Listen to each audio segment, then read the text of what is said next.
Good afternoon. Back in 2010, Mayor Jerry Sanders stood in Balboa Park and announced a new plan for the future of the 1,200-acre park. We're here to announce the next steps in an important initiative to ensure Balboa Park, San Diego's cultural heart and the crown jewel of our park system for the past 95 years, retains its magnificence into the second century. Sanders unveiled the Balboa Park Conservancy, a nonprofit that would be the city's partner in taking care of the park. The city simply doesn't have the resources to provide the level of care that this magnificent park deserves. As a model, San Diego looked to New York City, where a conservancy raised millions and transformed Central Park. Their first project was an ambitious one, to restore the sheep meadow to its former glory. The idea is that a conservancy can raise private dollars from donors for park projects, something the city can't do. It really worked. The Conservancy hired Tomas Herrera Mischler earlier this year to be its first CEO. Municipal work can go only so far sometimes. I mean, there are a lot of limitations to how public dollars can be spent. So having the ability to bring some private dollars into a project can be really transformational.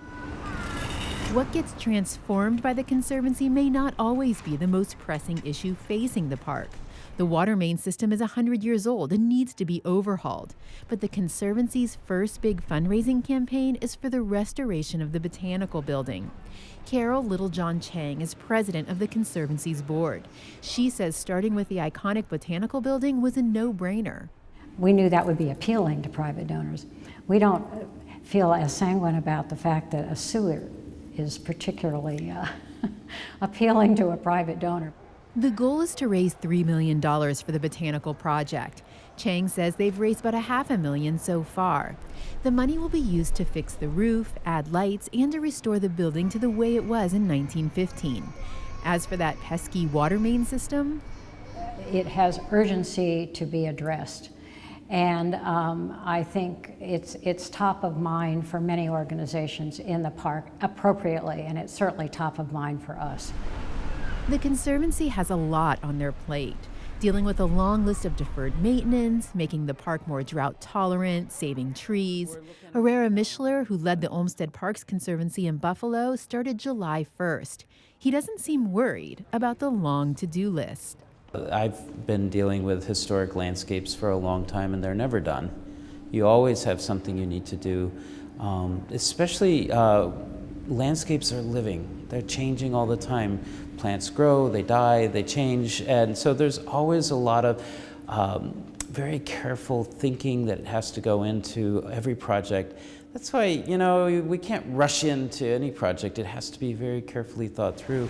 Some say the Conservancy needs to speed things up. It's been around for 5 years and doesn't have much to show for it. I think that's legitimate as a comment. My response back to it would be that we took some time, obviously, to organize. We didn't exist. She says they had to build relationships with park leaders. This is tricky because each organization is also courting donors. Another kid on the fundraising block is not always welcome. Look at this tower, the paint is peeling, the stucco is coming off. One of the most vigilant guardians of the park's future is Mike Kelly, who runs the Committee of 100, a preservation group. And it doesn't look the same, and the paint doesn't adhere the same. He charts every crack in every building, and there are a lot of them. He has high hopes for the Conservancy and will be watching their every move. Public officials often call Balboa Park the city's crown jewel. You might call Kelly the keeper of the crown. I think everyone who comes to Balboa Park would consider it to be the crown jewel, even though the crown is tarnished and probably a few jewels are missing. Chang and Herrera Mischler say the Conservancy is the key to preserving that crown long into the future. Angela Carone, KPBS News.